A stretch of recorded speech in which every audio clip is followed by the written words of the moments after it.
Good for you. Good morning, good afternoon, good evening, and welcome to episode 20 of Might Help, Can't Hurt, Conversations with Leaders, Doers, and Friends.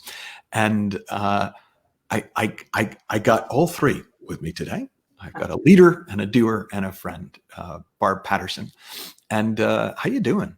I'm doing great. I've been looking forward to this, actually. Yeah. So now, totally. It's hard to be off topic when we don't really have a topic. But you're up in Portland, right? I am. Yeah. How crazy is it? Yeah. Being in Portland, like watching what's going on in Portland is pretty crazy. Yeah. I assume they're focusing in on the crazy. So They are. I mean, as I've talked to kind of local friends and everything, I think we're all kind of very conscious of it. But like I'm 10 minutes away from downtown, and it's very quiet here.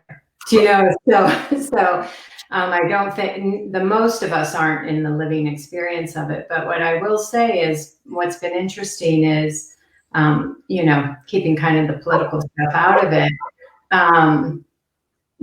Ever since the death of George Floyd, the city has, we have had constant kind of protest, and for the majority, incredibly peaceful.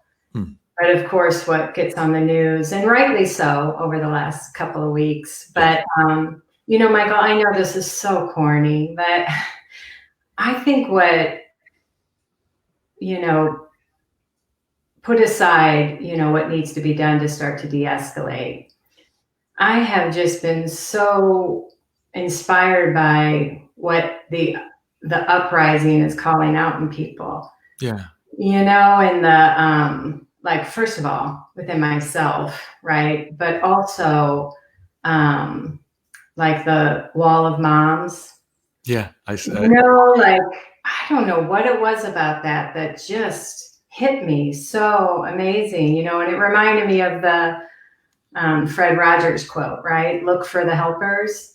And there was something so radical, that kind of radical love of them going down there. And that first night to see them literally positioning themselves between the military and the protesters was just, I don't know, makes me cry thinking about it. But yeah, so I think the unrest is there and you feel it, but I also just can't help but see what it's calling forth in people in a really beautiful way. So, right.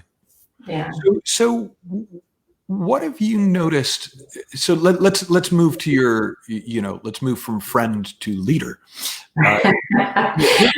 What have you noticed in the people that you're working with in terms of how are you finding people are dealing with not just that big unrest, but there's a little uncertainty going on in the world. Absolutely. I heard that. And it seems to be affecting people's work lives. It's oddly so. Yeah. No, it is real business, real lives. Yeah. I'm so glad we're having this conversation. It since March, right? Since kind of the global lockdown and readjustment, there really hasn't been anybody that I've spoken to around the world, as you know, kind of work with people all over the world, and that hasn't been affected. Yeah. And the stories vary, it's from people's doors shutting immediately and no income, from restaurant owners to other kinds of businesses, to people's businesses accelerating and growing, right? And everything in between. But what's been common is every one of us has had to adjust in some way or other.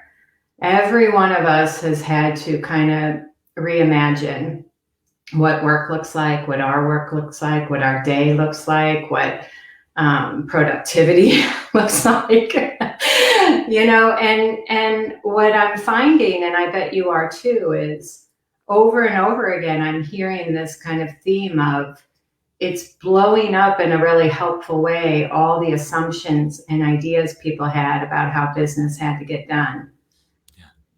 And there's freedom in that. There's a line that I actually am not sure if you got from me, I got from you, or we both got from someone else. But I think I've heard us both say it, which is, what if everything was up for grabs and nothing was a given? Yeah. And I think that question is much easier to answer when everything is clearly up for grabs and all the givens are not givens. Yeah, that's right. Yeah, because most of us just, believe that certain things weren't up for grabs, like they were non-negotiables. Yeah. But then all of a sudden a global pandemic happens and you're like, one global pandemic. Yeah. And some of that, a lot of it has been like people just sharing. There was a way they were in this MO in their day to day, which was incredibly full and busy, and yes, travel, but even without the travel, like this kind of idea of go, they had to go. And then all of a sudden they're discovering, wow, I'm loving the slowing down and I'm just as efficient. Yeah. And maybe it's like a little crazy, like add in the homeschooling part, that efficient, that productivity isn't, questioned for a lot of people. But I love that too, because they're realizing that it's okay if they don't get everything done on their to-do list, Yeah. Well, it's kind of, I think it's turning everybody into a slightly more entrepreneurial mindset. Yeah. Where you are having to deal with the fact that there's nobody to tell you exactly how to do what you're doing. Yeah. Go about it. So you're having to actually find your own way instead of going, well, what can I do? That's the job. Yeah. No, now that's up in the air. That's not fixed. Yeah. And, I think when I first got back, I was over in Scotland when they were closing the, limiting travel, restricting travel. And I got home and I definitely, like myself, had a couple of days where I was really like, I just got worried about everyone, everything, and I noticed finally after a couple of nights, like going to bed, and I just couldn't even quite settle down. And I'm like, what's going on?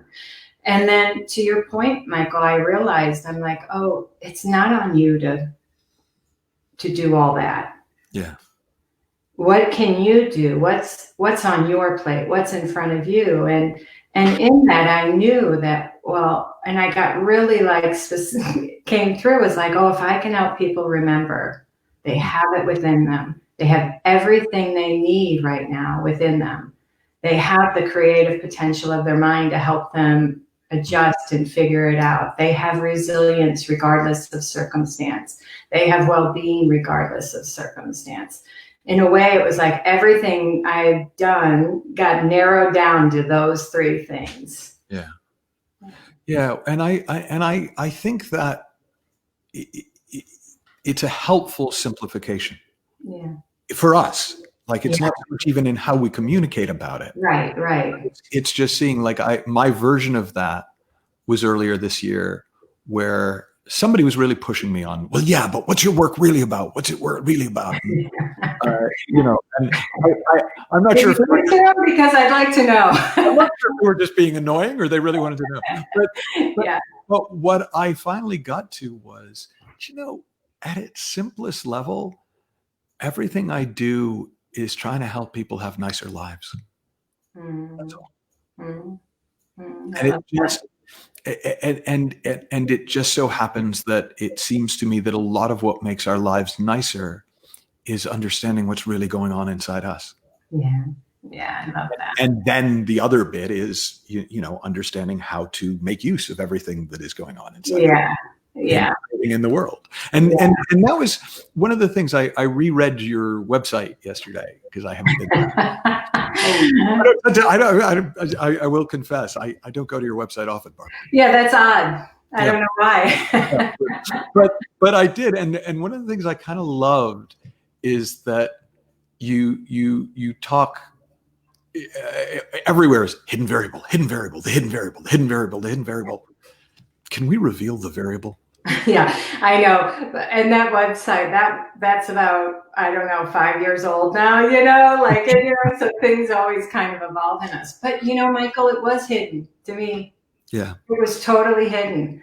And that's why I chose that word, because it's just invisible. And ultimately what we do is make it visible for people. And when it becomes visible, and I'll tell what it is, but when it becomes visible, it changes everything. All of a sudden we have access to resourcefulness and well-being and connection in a way that I hadn't experienced prior.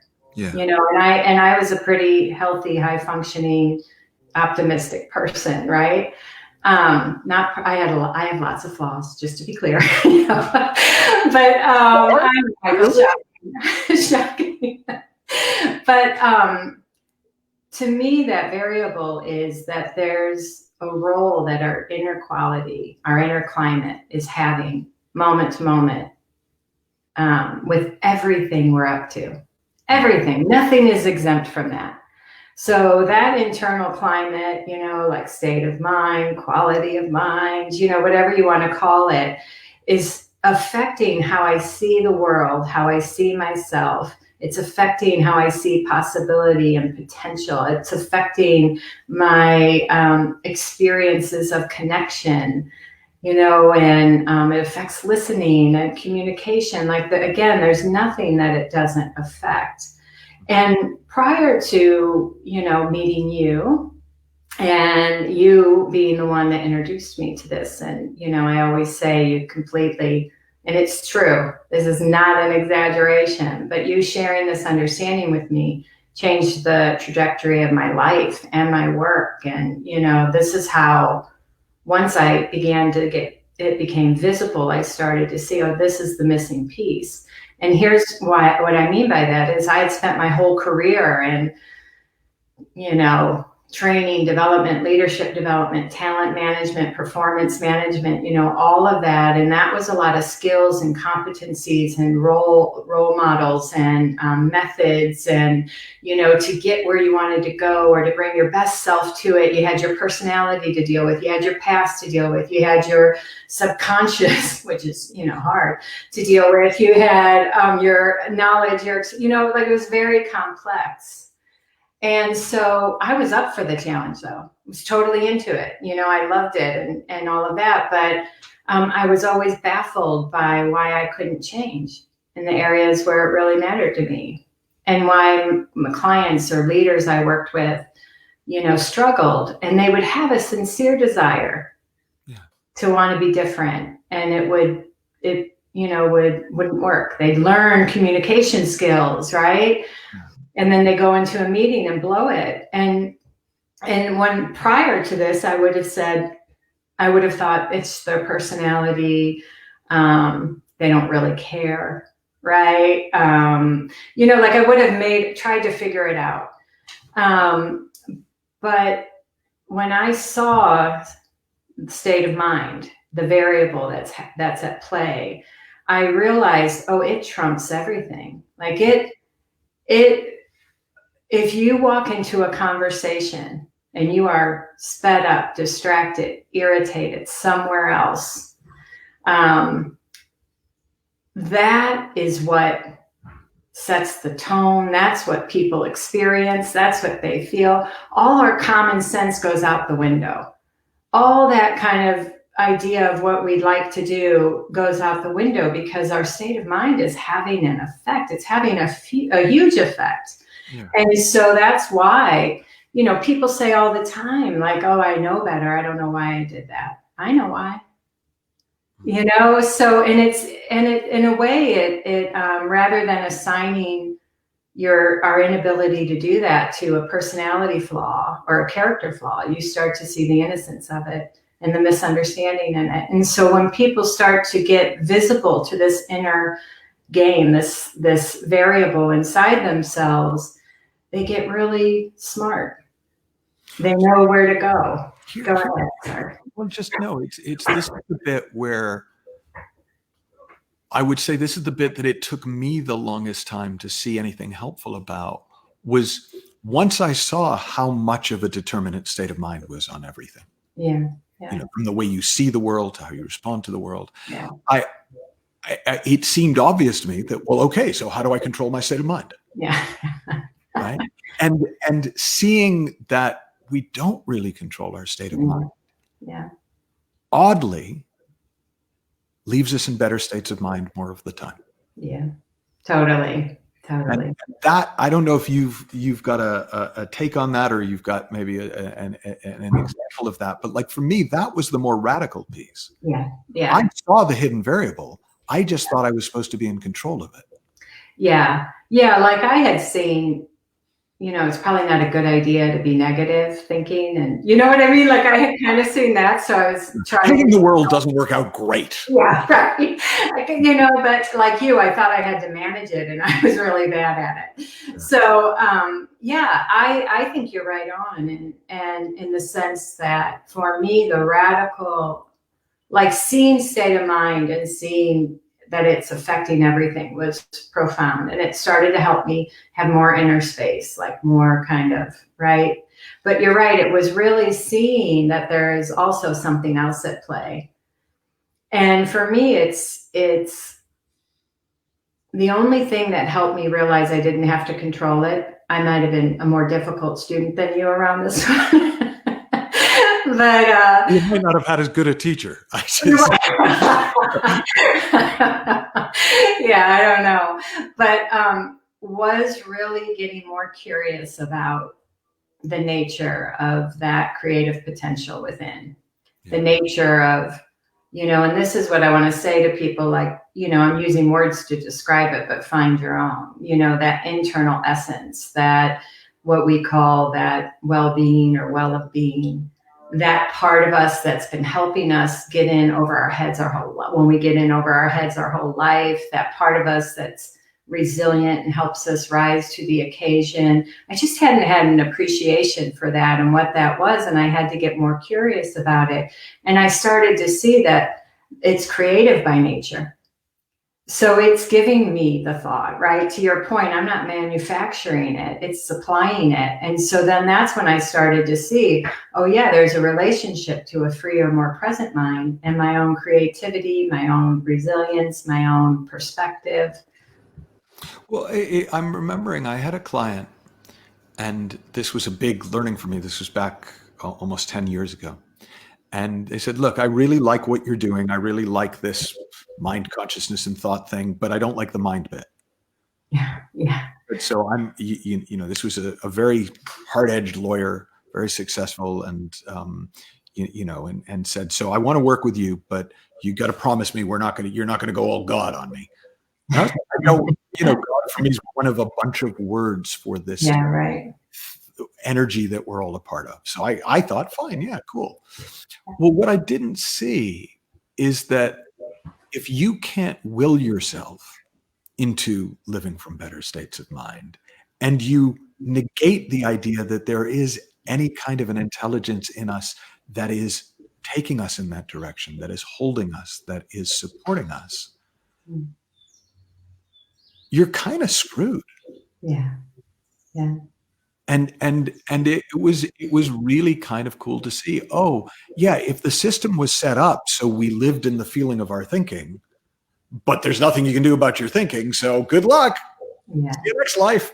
Yeah. That would be horrible. Yeah. Yeah. Whereas if we're living in an experience of thought, we're living in the feeling of our thinking, and there is a self-correcting mechanism, a self-righting mechanism, an uplift in the system that is continually returning us to whatever this is, this deeper place inside us. Well, then it's actually, how kind is that? Because I don't have to. It's not I can't, it's I don't have to anymore, because something else is doing that job for me. Yeah. Yeah. And that's it. It's, as I started to see that more and more for me and have my own insights about it, right? I remember first thinking like, well, I mean, I could share this with my one-on-one clients, but this isn't really for my business clients and I can't And then I had, after, that didn't last too long, thank goodness, because I realized, wait a minute, that's the thing that's allowed me to take my hands off the wheel. That's the thing that's helped me realize I have so much more going for me than I realize, that it's not my thinking making it happen, that it's not my holding it all together that's making it happen. It's not my drive. And so at that point, I was like, how can I not talk about it? Yeah. How can I not share it? Yeah. How can I not talk about what makes the whole thing work? Exactly. What's one of the most dramatic turnarounds you've seen with a client or company? Yeah, I'll share one that comes to mind.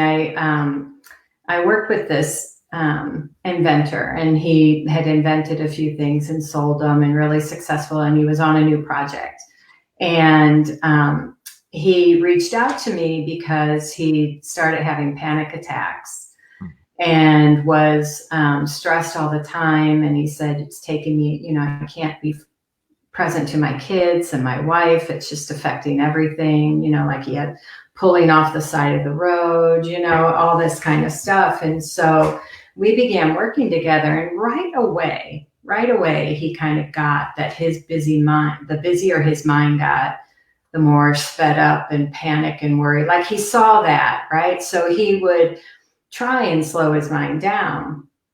And we would have these conversations. And so I knew, I'm like, the only thing ultimately that would be most helpful for him is if he was able to see it wasn't on him to do that, that he had. And so every time I would try and dip my toe in the water in that direction, he would have nothing of it, because he really believed his bread and butter was his intellect. I mean, he'd sold, and so one day we were talking, and I said, now, do you remember when you got the idea for your latest invention? And he's like, oh, yeah. And I'm like, okay. I said, what were you doing? He said, oh, I know exactly where I was. I was sitting on the beach looking at the ocean with a beer in my hand. And I said, now, were you thinking about your business? And he goes, no. And I said, were you thinking about what you wanted to invent? No. And I said, well, where'd the idea come from? And sort of in that moment, it was an opening where he was like, oh. And I said, what if that's not unique to you? What if that's just a part of the nature of life and the creative intelligence of life? And I said, what about your other inventions? And he started to see it. But I share this because it wasn't an instant, And then, but, it was an opening. And then at one point, a little later, we started to, maybe a month or so later, we had a conversation about confidence. And he said, I just wish I had my confidence back. And I said, well, talk to me about confidence.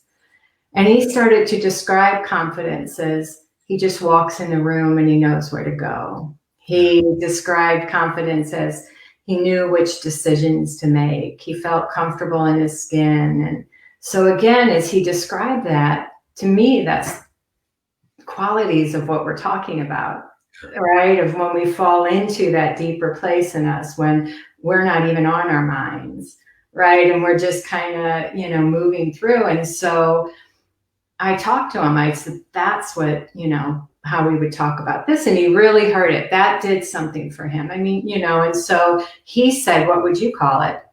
And I said, well, I'd probably call it this creative life force, creative energy life, something like that. And he goes, yeah, no, I can't go there. And I said, that's okay. You call it what you want, So I share that because then, about a month or so later, maybe longer, he came to do a 4-day intensive with me. And we're going out to dinner the first night before we meet. And we're sitting there and he says, I got to tell you something. You're going to think I'm crazy. And I said, okay, what? And he said, we're just a part of something bigger. There's something else going on here. And I was like, really? That's awesome. But that was his, right? That's what it's so important. He had to see it in his way, in his time. He had to have his own personal relationship to it, not mine. And so what began to happen was naturally the panic attacks all but disappeared, really, Michael. His connection with his kids, which was really, when he first talked to me, like the thing that was bringing him the most pain was his inability to be present. He started to share stories with me about their school rides to school, and he and his wife, so, and yes, there was a lot to do in his business, but he now could feel that he had his own gauge inside of him of when he started to get really sped up, and he would follow those nudges to do it different. Yeah, it is interesting how, I mean, if there was one piece of universal advice, well, actually, this might be a nice question. I'll ask you, and then I'll give you mine. Okay. If there was one piece of universal advice you would give anyone, so like somebody walks in the room, with the old Peanuts cartoon where Lucy, the dog, Yes. she practices her wisdom. Like, Yes, what would I get for a nickel with you? Like, what would be the best generic piece of advice you could give? You have way more for you than you can even imagine. I like that. Say more, or I'll give you. Just that I can talk. It doesn't have to be okay. That we come with this incredible resourcefulness, this incredible well of being that when we get our own experience of it, when we get more curious about it, we factor it into the way we move in the world. It naturally, it's kind of like, I think that I've spent most of my adult life and, being fascinated with our human nature. And it's through this work that I started to get more understanding and fascinated with the deeper intelligence of who we are as well. And so what I tell people is like, we're the intersection of that. We are both that deeper nature and human nature. And when we understand that, we factor it into everything. We're way more willing to take, risk where we wouldn't have before. We're way more willing to show up completely present versus prepared. We realize we're not our personalities. We are not our thinking. There's a way that we just kind of move through the world, and there are implications to it. And people, like you said earlier, all of a sudden they're walking around in a way more ease, realizing, and by the way, if people see, and it's funny, Michael, as you know, I've been doing the podcast interviewing business people for a couple of years now. There is one theme that comes through a lot. I realized I'm okay no matter what happens. And that knowing gives them everything, to navigate life and the unpredictable nature of business. Yeah. Yeah. It's sort of the words I've got around that are sort of just, we are so much more than we think we are, yes. No matter how good our opinion of ourselves is. Yes. Yeah. Yeah, exactly. Now I would actually I'd give, different but not unrelated advice for my nickel. What would you say? If I had to put it in a couple of words, I would say settle down. I like that. I don't know that I've ever said that to somebody where it wasn't helpful. Yeah. But the reason, like if I had more than those few words, is because everything that we're looking for comes through a quiet mind, a settled down mind. So all of those insights, being able to see those things for ourselves, that comes through that sitting on the beach, looking out at the ocean with a beer in your hand moment. Yeah. Yeah. For me, it's often was until March, sitting in a coffee shop. In fact, I haven't had a good idea since March because I can't go out for but it's recognizing, not that you have to live there 24/7. You absolutely don't. But that the more time you spend there, the more impact it makes. And I've always found it interesting. Yeah. Like I used to be a meditator, and I found it didn't just help during the 20 minutes or so I would do it. It helped throughout the day. But once I started realizing that the easiest way to have a settled down mind was to not rev it up so much, then I wound up spending, instead of, having a couple of good hours in a day that were more than enough to flavor the day, to infuse the rest of the day, I started having a few hours where I was crazy, where I was temporarily insane. And that it started feeling more like a blip than normal. Yeah. I'm thinking of someone right now that when COVID happened, they're a serial entrepreneur. So they have a lot of things. And they sell cereal. That means I know. Yeah, thank you. Just to clarify. The good distinction. Thank you. Kellogg, post Kellogg. They one of their projects was finance and tech, and because of the market, it immediately slowed down. Another project was the funding went away for, and then this other one was a location that had to shut the doors. So every single kind of current project was affected. And he's been in this kind of direction for many years now. So he shared a story that, he was really worried about his employees because he didn't know what he was going to do. And he was worried about them, and but because of what you just said, he finally realized, oh, I am way too revved up. I am way too agitated to have any clarity or insight here.